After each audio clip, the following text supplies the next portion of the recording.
Welcome to Not Milk Never Milk. Subscribe if you're lactose intolerant. You begin by confirming both accounts are active and you know passwords and 2FA methods. This prevents interruptions. Once signed into Gmail, open a second tab and sign into your Microsoft account so you can switch quickly. Make sure to enable IMAP or POP in Gmail settings if your goal is email import.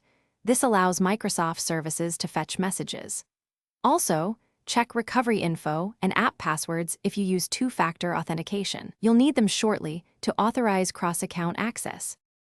Next, in your Microsoft account services, Outlook web or account settings, select Add Account or Connected Accounts and pick Gmail.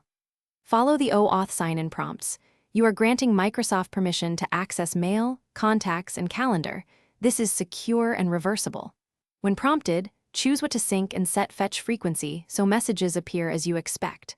Once authorized, Microsoft will import existing mail and keep syncing new items. If you used an app password, enter it during authorization instead of your normal password.